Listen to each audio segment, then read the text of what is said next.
السلام علیکم ورحمۃ اللہ وبرکاتہ۔ کیسے ہیں آپ؟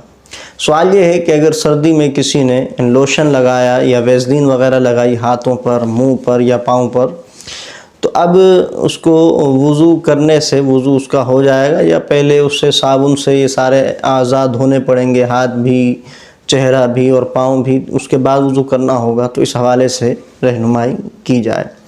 تو دیکھیے، ویزلین لگائیں یا لوشن لگائیں یا تیل لگائیں، کوئی بھی چیز لگائیں اس طرح کی، تو یہ جو تینوں چیزیں ہیں ان میں سے کوئی بھی چیز ایسی نہیں ہے کہ جو جرم پیدا کرے، جس سے تہ بنے اور پانی جسم تک نہ پہنچتا ہو۔ ان تینوں میں ایسا کچھ بھی نہیں ہے۔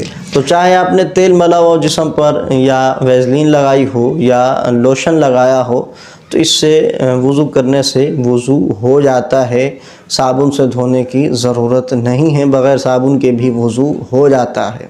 لوگ سمجھتے ہیں کہ پانی ڈالتے ہیں تو جلدی جلدی پانی چلا جاتا ہے، بہہ جاتا ہے، تو وہ دھو کے ہی جاتا ہے، بغیر دھو کے نہیں جاتا۔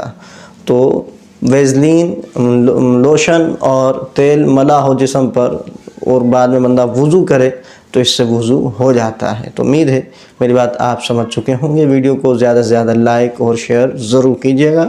السلام علیکم ورحمۃ اللہ۔